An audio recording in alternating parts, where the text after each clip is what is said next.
Flight team stand up. January feeling sunny. We sick and we still about to get this money. Jimmy High Roller, the most insane NBA takes I've ever seen. What are you doing? Me? Just hanging around. Yo, that's crazy. Skip found a new target. Hey, I just busted right inside him, and he can't extend on me anymore, and he seems a little overwhelmed by my third. Whoa. Was this AI? Nah, Skip Bayless saying this, bro. You were pushing 70, bro. You about to have a cane soon, bro. Is you serious? Tonnage, right? What the hell? Please tell me that's AI. Yo, it's me! I think Gary Payton's the third best. That was a crazy statement.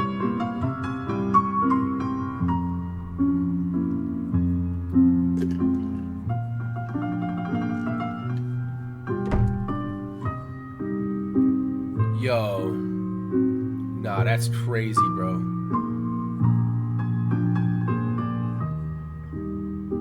Definitely like TikTok definitely influenced the craziest takes too. Have we as NBA fans collectively decided we're just gonna have the most dog water opinions in all of sports?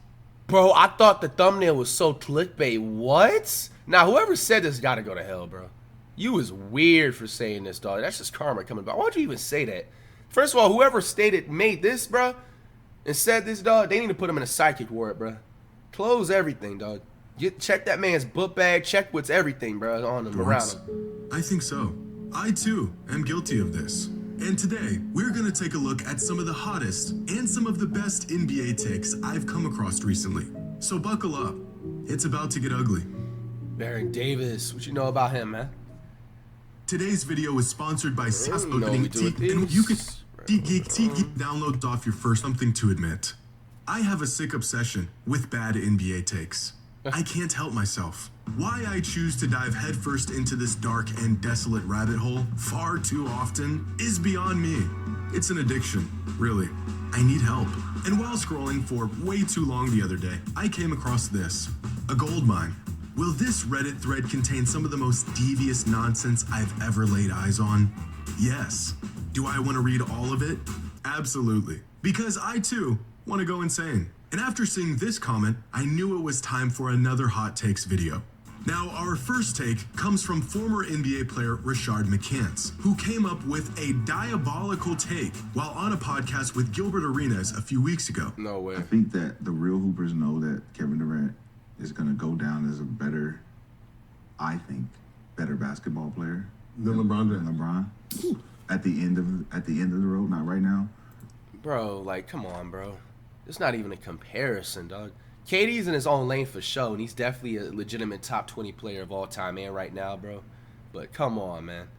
I mean, it's not surprising. Me and Rashad McCants in the early 2000s, he was known as a consistent casual. He never made an all-star game. I don't even think he had more than 10 jersey sales, bro. But that's some take that you would expect someone like me to say, and I wouldn't even say that, dog. Type as come on, LeBron. Bro. Mm-hmm. You know, Texas and DC assault, all that stuff.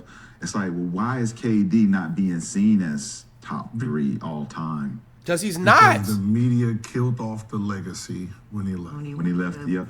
No, that has nothing to do with it. It's just like he's not in that lane, bro. Like Kevin Durant is like, he's in the lane of like Larry Bird's and he's like, that's a perfect comparison. He's in the lane of the Larry Birds. Like Larry Bird is in a GOAT conversation and is a Hall of Famer, of course. But he's not in the same conversation as the Jordans and the, you know what I'm saying, the Currys and the Iversons and the Kobes and stuff. Like, he's just like in his own lane. And that's just going to be like that, bro. And to be honest, shit, if KD would have just stayed on the Thunder his entire career, I still don't even think he would have been better than LeBron or anywhere near LeBron's level when it's all said and done. I don't know. That's just personally my opinion. What's y'all's thoughts about that? The take itself is one thing, because in no universe would KD ever be regarded as a better basketball player than LeBron. But I actually want to address why this clip just right off the bat, the one thing that makes LeBron way better of a player than KD is the passing. You don't even forget the scoring, forget the shooting, forget the rings. the passing just alone, LeBron wipes KD out. I don't even think KD can do a behind the back pass. Have we seen a behind the back pass by Kevin Durant? Somebody help. I don't think so. Exactly. Prime example of how just because someone played in the NBA doesn't necessarily mean they're even an like the expert on athleticism. I don't even think Kevin Durant can do a windmill, can he? Or a 360 dunk? basketball. You see it all the time. Fans using opinions of current and former I'm putting NBA Carmelo in players front to of KD, no justify bull. their stance on something NBA related. But the truth is, you can be exceptional at something and still have a wild or even completely wrong take on it. I mean, just a couple months ago, Shaq unironically asked what's the difference between Wemby and Bol Bol. Steven Jackson, a once really good NBA player, said he was better than Manu Ginobili, Ray Allen, and Vince Carter. This is crazy. No way Steven Jackson said that, dog. Bro. Better than Ray Allen? Bro, he lost me with the Vince Carter, bro. I'm not even going to say that, bro. It'll be a Hall of Famer. Ray Allen. Definitely Ray Allen. Vince Carter. I think as a player, yes. Manu Ginobili. I definitely think I was better than Ginobili. You can be Maybe like some nights he's better than Ginobili, and that's only because like he started most of the games. Ginobili is more known as a six man, so there's more of a stretch to be like, well, this person came off the bench. But shit, personally, in my opinion, I'm taking Ginobili just slightly. But if you're talking about overall, people are probably gonna say Steven Jackson in that case, but definitely not better than Ray Allen. And come on, Vince Carter, bro. If you think that, man, you should lose all privileges about talking about sports for a year. At something and still be wrong. And this idea that only real hoopers will understand his stance is just a baseless claim to negate anyone's opinions that don't align with his. I get it. Some play the game, some watch the game. I understand the difference between a hooper and someone who just plays or even just casually watches basketball. But being good at playing the game and really understanding the game and what makes players great are two separate things. I'm no expert, but guys like Ben Taylor, Zach Lowe, and Kevin O'Connor are excellent NBA analysts who really understand all the finer nuances of the game, and yet they never played it at any significant level. This all reminds me of the quote, "Those who can, do. Those who can't, teach." Some of the greatest coaches were just pretty good basketball players, but not even close to NBA talent. And some of the best players are absolutely lost without a jersey on and a ball in their hands. You do not have to be a real hooper to really understand the game and have a passion for it and have well thought out, informed, and reputable opinions on it. Now, our next take comes from a fan that's certainly not alone in his opinion, and that's because he thinks Giannis is overpaid for a guy who can only run and dunk. Now, this has been the narrative on Giannis even before he won a championship nearly 3 years ago. Big guy run, big guy dunk. But I don't get this line of reasoning. That's like saying Steph Curry is overpaid for a guy that only shoots threes, or that Magic Johnson was good for a guy that could only pass. Even the greats have their strengths and weaknesses. Shaquille O'Neal literally made a living by being bigger and stronger than everyone else. Imagine seeing this and saying, that's not bad for a guy who just drops steps and dunks everything. Well, yeah, no one could stop it. This is exactly what made him so good. Now, if a player has a very one-dimensional game that falls apart and is ineffective when it matters, like the playoffs, then there might be some merit to this statement. But Giannis has won a title. The man dropped 50 to close out a finals series just running and dunking. That's his role. That's what he's good at. Bro, that opinion statement is crazy, he's expanded his game over the last few years with three-pointers and more perimeter play. And ironically, whenever he does this, people just say, why is he shooting threes instead of just running and dunking the ball?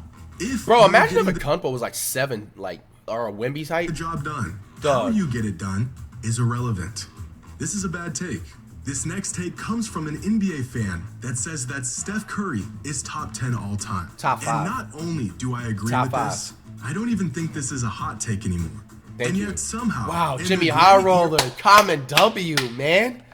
year of Look at Jimmy 2024, High Roller, man. There are still people That made out me there smile. who don't think Almost made me Steph is feel in better the from this flu. pantheon of NBA greats. His impact on the game, his dominance, his revolutionary skill set, his place as inarguably the greatest shooter of all time, all make him clearly a top 10 player. But I think it's his shortcomings and small hiccups throughout his career that keep some fans from putting him amongst the greatest to ever play.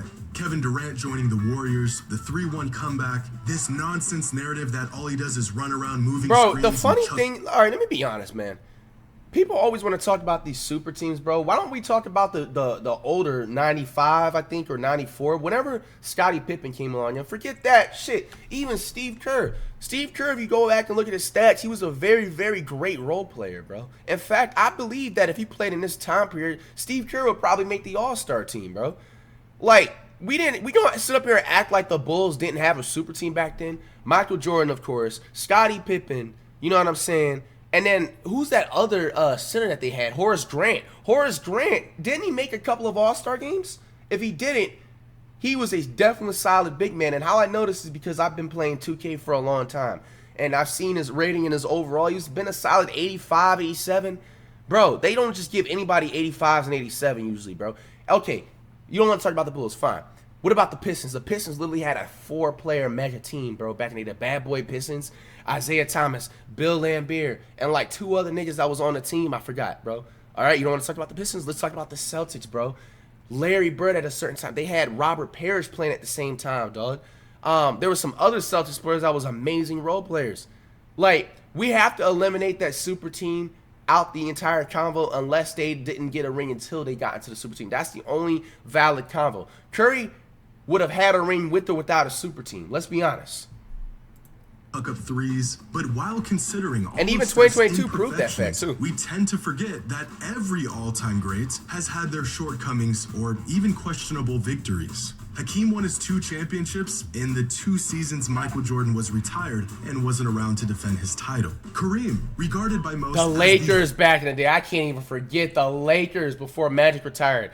Magic, Kareem, Jerry West, bro, and they had at least 2 or 3, maybe 4 other solid role players who I actually believe are in the Hall of Fame.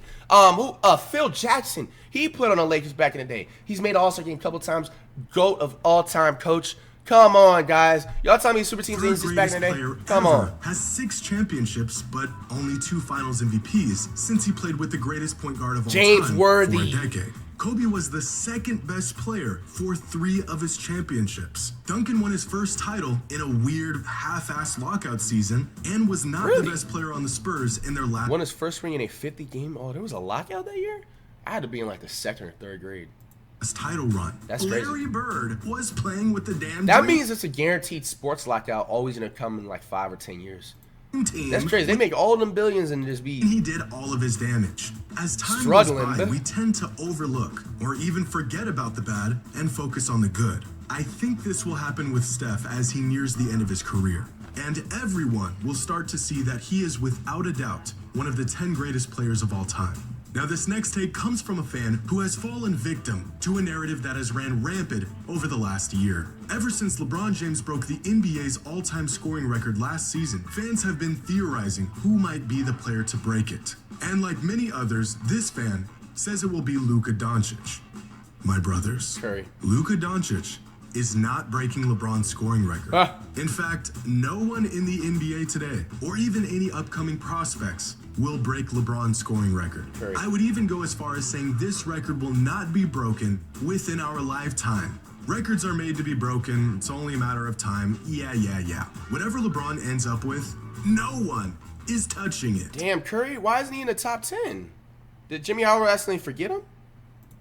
I get that Luka is the obvious prime candidate to get the job done, but even he is already way off pace from where LeBron was at this point in his career. Luka is nearly 5.5 seasons into his NBA career and has 10,177 total career points. At the exact That's crazy because, bro, Luka be pulling some numbers up, bro, but it's like, it seems so low. In his career, LeBron already had 11,621 career points. Not that bad. That's nearly a full season worth of points, off pace already. And the scoring gap between LeBron and many other young stars around the league is even bigger. Where's In Wardell? fact, at the pace he is on, Luka would have to keep scoring the ball like he has been and play in the NBA until 2042 to break the record LeBron will. Bro, like, just even look at these other years, 2030 to like 2040. That just sounds crazy, dog. More than likely end up with. But not only did LeBron get out to arguably the greatest start in NBA history, he never had a major injury in over 20 years. And he's also having the greatest finish to a career in NBA history. Does this look like a man who is going to play over 20 years in the NBA?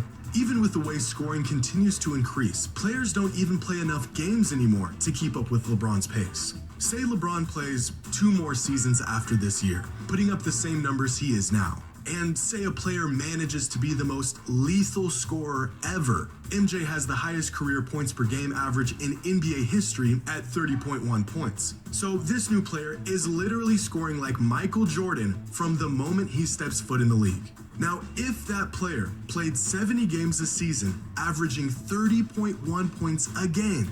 Bro, the crazy thing is, there's gonna be an NBA player that's gonna do this like nothing. I think I'm gonna call it. Wemby's gonna be doing this in like 2 years, bro. Bro, you're gonna see like 5 seasons in a row just him averaging 30+ points per game. He would have to play for 22 seasons to break LeBron's scoring record. Damn, 22 seasons, 38 games is insane. For 22 years straight, with no margin for injuries, breaks, or any regression. It is not happening. Some records are just unbeatable. Bill Russell's 11 rings will never be topped. John Stockton's assist record, that will. It's not going anywhere. LeBron's scoring record will be the same. You and I will never see this record get broken. Now, our last take is a scorcher, and I couldn't agree more with it. This guy says that many, if not most, NBA fans don't actually watch games. They just watch clips, highlights, and gather stats to form their opinions. Who is this person subtweeting? Or subredditing? Was that supposed to be a shot towards me? And in my experience, Huh? this is absolutely true. Why If does you name wanna blurred really out? know what's going on from game to game and have a solid idea of who's having a good year, who's not, why some players are making leaps while others are taking steps back, why some teams are winning and others aren't, you need to watch the games. It's a wild concept, I know, but time and time again, fans will have their entire perception of the league curated purely off of stats and highlights. Isaiah Joe is having an awesome year. He's played a vital role in OKC's rotation and fills a lot of gaps for them on both ends of the court. You would not know this unless you watch them play. In fact, you might not even know who Isaiah Joe is if you don't watch OKC play. Russell Westbrook has been a demon on defense for the past month, guarding the opposing team's best perimeter players, breaking up sets, getting into passing lanes, just being a pest, and pushing the pace for the Clippers. He has been awesome in his role this season. You would not know this if you don't watch the games. Nikola Jokic has seen a dip in production over the last 10 games or so. His numbers are down. This might have you believing he's having a bad stretch of games here. He is not. The man is on cruise control. Jokic? They are winning games, and that's all he cares about. But you would not know this if you don't Did that watch on my the words, games. man. Now, there's nothing wrong with casual fandom. Not everyone wants to sit around and watch a game between the Blazers and the Jazz at 9 p.m. on a Tuesday. But context matters. No way, bro. Yo, that is borderline peak depression, bro. Blazers and the Jazz on a 9 p.m. on a Tuesday, because obviously 7 p.m. is like East Coast time. Bro, nah, dog. Watch a That game is between the hilarious. Blazers and the Jazz at 9 p.m. on a Tuesday. 9 But p.m. context is matters, hilarious. and not enough fans are getting it.